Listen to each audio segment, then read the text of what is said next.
10월 20일 수요 새벽 기도를 시작하겠습니다. 찬송가 213장입니다.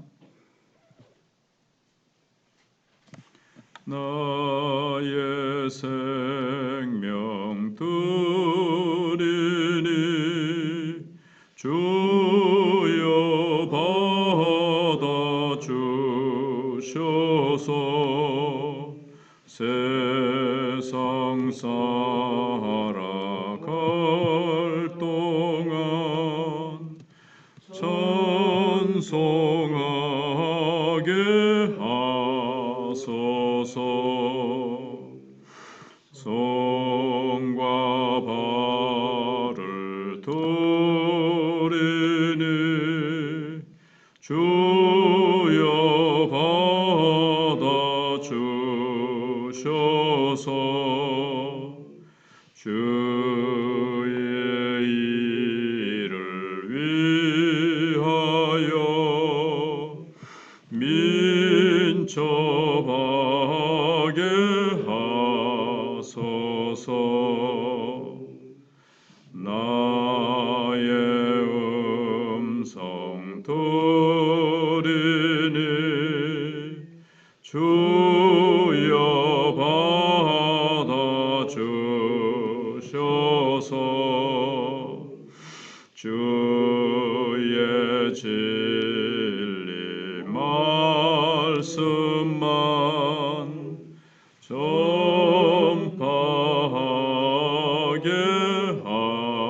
하소서. 아멘.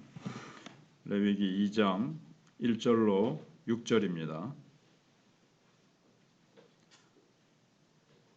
누구든지 소재의 예물을 여호와께 드리려거든 고운 가루로 예물을 삼아 그 위에 기름을 붓고 또 그 위에 유향을 놓아 아론의 자손 제사장들에게로 가져갈 것이요 제사장은 그 고운 가루 한 웅큼과 기름과 그 모든 유향을 가져다가 기념물로 제단 위에서 불사를 지니 이는 화제라 여호와께 향기로운 냄새니라. 그 소제물에 남은 것은 아론과 그의 자손에게 돌릴지니 이는 여호와의 화제물 중에 지극히 거룩한 것이니라. 내가 화덕에 구운 것으로 소제의 예물을 드리려거든 고운 가루에 기름을 섞어 만든 무교병이나 기름을 바른 무교전병을 드릴 것이요 철판에 붙인 것으로 소제의 예물을 드리려거든 고운 가루에 누룩을 넣지 말고 기름을 섞어 조각으로 나누고 그 위에 기름을 부을지니 이는 소제니라. 아멘. 하나님께서 이스라엘 백성들에게 가장 중요한 제사는 번제였습니다. 그러나 이스라엘 백성들에게 번제가 가장 중요하다고 해서 번제 외에 다른 제사는 없느냐 하면 그건 아니었습니다. 우리가 하나님을 알고 은혜를 받고 나면 내가 이렇게 살아있다는 자체만으로 감사할 때가 많이 있습니다. 가장 감사한 것은 우리가 이렇게 건강하게 살아있다는 것입니다. 우리가 이렇게 건강하게 살아있을 수 있는 가장 큰 이유는 하나님께서 우리에게 날마다 먹을 것, 일용할 양식을 주시기 때문입니다. 그래서 우리는 살아있는 존재 자체로 하나님께 감사드리고 싶을 때가 있습니다. 그래서 이 소제라는 것이 있습니다. 곡식으로 드리는 제사죠. 그래서 번제도 그 속죄의 성격이 있지만 더 핵심적인 내용은 이 예물이라 그랬습니다. 너희가 여호와께 예물을 드리려거든. 그래서 예물은 코르반 하나님께 드리는 선물, 감사하고 기뻐서 또는 위기 때에 하나님 앞에 이제 예물을 드리는 겁니다. 근데 그 예물이 번제만 있는 것이 아니라 이제 두 번째로 소제가 있다는 거죠. 그래서 특히 하나님께서 우리를 만드시고 구원하신 목적이 우리를 통해 영광을 받으시기 위해서라고 말씀하셨습니다. 이렇듯이 우리가 살아있는 자체를 가지고 하나님께 감사드릴 수 있는 제사가 바로 곡식으로 드리는 제사였습니다. 우리가 살아있다는 것은 음식을 먹을 수 있다는 것을 말하며 우리가 음식을 먹을 수 있다는 것은 하나님께서 우리에게 먹고 살 수 있는 것들을 주셨기 때문에 가능한 것입니다. 그래서 번제가 인간이 죄를 씻고 하나님께 나아갈 수 있는 길을 제시해 주는 것이라면, 또 소제는 우리가 살아있는 것을 하나님께 감사드리는 제사입니다. 예수님께서도 우리에게 기도를 가르치시면서 우리에게 일용할 양식을 주옵소서라고 기도하라고 하셨습니다. 왜 예수님 우리에게 하나님께 여러 날 분량의 양식을 달라고 기도하라고 가르치시지 않고 오직 하루치 양식만을 위해서 기도하라고 하셨을까요? 그 이유는 우리에게 가장 중요한 것이 오늘 우리가 살아있는 이 순간이기 때문에 그렇습니다. 과거는 지나갔고 거기에 매일 필요가 없고 미래는 우리가 걱정할 영역이 아닙니다. 우리는 미래의 일을 가지고 염려를 많이 하지만 하나님께서는 미래에도 우리를 도와주실 것입니다. 그런데 우리가 지금 이 순간을 살기 위해서 필요한 것은 단순히 이제 양식만은 아닙니다. 우리에게는 지식도 필요하고 지혜도 필요하고 용기도 필요할 겁니다. 또 마귀의 시험을 이기는 능력도 필요하고 악한 자의 도전을 물리칠 수 있는 담대한 마음도 필요할 것입니다. 우리가 하나님께 오직 일용할 양식을 달라고 기도하는 것은 이 모든 것을 하나님께서 주실 것으로 믿고 감사드리는 겁니다. 마찬가지로 이스라엘 백성들이 곡식으로 제사를 드리는 것은 지금 자신들이 살아있는 것이 하나님의 능력이며 하나님은 우리가 필요한데 필요한 모든 것을 다 주신다는, 먹을 것만이 아니라 필요한 모든 것, 오늘 하루라는 이 현재라는 시간만이 우리의 시간이거든요. 이 시간에 필요한 모든 것을 다 채워주신다는 고백이 이 소제입니다.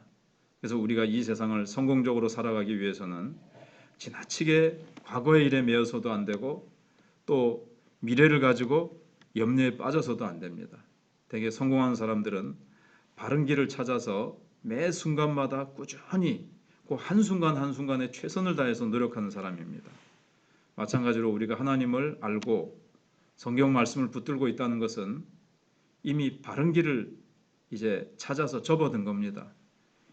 이때 우리가 해야 될 것은 과거의 일은 잊어버리고 미래의 일을 가지고 걱정하지 말고 나에게 주어진 일을 매일매일 성실하고 꾸준하게 해나가면 되는 겁니다. 예를 들어서 높은 산을 올라가려고 할 때 1분이라도 빨리 올라가려고 뛰어간다고 해서 이 정상에 다다르는 것이 아니라 한 걸음 한 걸음 높은 산을 탁 올라가려면 길을 찾아서 한 걸음 한 걸음 꾸준히 올라가다 보면 어느새 정상에 올라가게 됩니다. 마지막 이제 조금 남은 그 아주 가파른 정상에 거의 다다랐을 때 그 부분에 있는 힘을 다해서 올라가면 됩니다. 그렇기 때문에 하나님의 기적은 자기 길을 찾아서 꾸준히 해 나가는 사람에게 있는 것입니다. 그래서 이스라엘 백성들이 소제를 드리는 의미는 바로 여기에 있습니다. 우리는 하나님의 백성이며 살아있는 것 자체가 하나님의 은혜요 축복임을 믿습니다 하는 고백입니다. 그래서 우리는 하나님이 주시는 힘으로 하루를 살아가겠습니다 라는 의미가 담겨 있는 제사인 것입니다. 그래서 여기서 이제 곡식을 빻아 가지고 태워 드리는 게 있고, 좀 전에 읽은 것처럼 번철의 과자처럼 구워서 드리는 것이 있고, 떡으로 만들어서 드리는 것이 있고, 여러 가지 이제 소제가 있는데 하나씩 또 하루하루 살펴보도록 하겠습니다. 기도드리겠습니다. 하나님 감사합니다. 저희들이 하나님의 은혜로 예수 그리스도의 그 보혈로 예수 그리스도께서 십자가 위에 번제처럼 자신을 불살라 드려 우리의 죄를 사해 주시고 우리가 하나님께로 나아갈 수 있는 길을 열어 주시고 또 우리가 하나님 앞에 제사 드리며 주님 앞에 나아갈 수 있는 은혜 주신 것도 감사한데, 또 저희들에게 소제라는 것을 가르쳐 주셔서 우리가 살아있음 감사하고 날마다 하나님이 공급해 주시는 양식과 지혜와 우리의 삶에 필요한 모든 것을 하나님이 공급해 주셔서 우리가 살아있고 우리가 이렇게 살아서 우리의 호흡으로 찬양하며 우리의 삶 자체로 하나님께 영광 돌리기를 원하시는 주님, 그렇게 우리는 하나님 앞에 정말 생명 있음에 감사하고 자녀된 것 감사하고 예수님께서 우리에게 영원한 생명 주심을 늘 감사해서 감사로 제사를 드리는 자가 나를 영화롭게 하리니 말씀하신 것처럼 감사의 제사를 늘 하나님 앞에 드리는 저희들 되게 해 주시옵소서. 코로나의 기간 중에도 감사하게 해 주옵소서. 우리가 알지 못하는 답답하고 이해하지 못할 모순덩어리의 환경 속에서도 감사하게 해 주시옵소서. 하나님은 분명히 이 세상을 혼돈스럽게 내버려 두시는 것이 아니라 그 가운데서도 하나님은 섭리하고 계시며 하나님은 공평으로 분명히 세상을 다스리사 마지막에 인내하고 주님을 신뢰한 자에게는 욥처럼 해피엔딩으로 갑절의 축복을 주시고 하나님을 의지하지 않고 하나님 없이 교만했던 자에게는 반드시 하나님께서는 사탄과 함께 심판하신다는 것을 믿고 우리가 하루하루 꾸준히 인내하며 나가는 저희들 되게 해 주시옵소서. 사랑하는 성도들을 붙들어 주시고 특별히 우리 박순영 집사님 잘 회복될 수 있도록 하나님께서 힘에 힘을 더하시고 잘 먹을 수 있도록 하나님께서 은혜를 베풀어 주시기를 원합니다. 이 아이의 눈이 또 많이 회복되어 가게 하심을 감사드리었고 이춘자 집사님도 이제 점점 더 보행이나 앉아 있는데 통증이 줄어들고 잘 회복되게 해주시고 손상인 권사님 또 우리 박영자 권사님 기억해 주시기를 원합니다. 또 우리 박태분 집사님 감기에서 잘 치료되게 하시고 여러 건강이 좋지 못한 우리 성도들을 기억해 주시옵소서. 무엇보다 다음 세대를 기억해 주시고 교회의 기도의 불이 부흥의 불이 주님을 사랑하는 불길이 뜨겁게 일어나게 해 주시옵시고 이 지역에서 정말 영혼들을 구원해내는 아름다운 구원방주의 사명을 감당할 수 있는 우리 마천교회가 될 수 있도록 은혜를 베풀어 주시기를 원합니다. 저희 교회가 돕는 선교사님들 기억해 주시고 또 이지민 선교사님 새롭게 동력하기를 이렇게 요청해 왔는데 저희들이 기도하고 저희들이 또 함께 협력할 수 있기를 소망합니다. 하나님 그 외에도 하나님께서 군문에 있는 아들들을 기억해 주시고 하나님께서 계속해서 우리의 사랑하는 교사들과 우리 모든 일꾼들이 또 우리 장로님들과 권사님들이 일심동체가 되어서 하나님 앞에 기도하고 믿음으로 부흥을 향해서 달려가게 해 주시옵소서. 감사드리옵고 또 고려신학교도 하나님 앞에서 귀한 종들을 키워내는 복된 기관이 되게 해 주시기를 바라옵고 예수님의 이름으로 기도하옵나이다. 아멘. 기도하시다가 들어가시 바랍니다.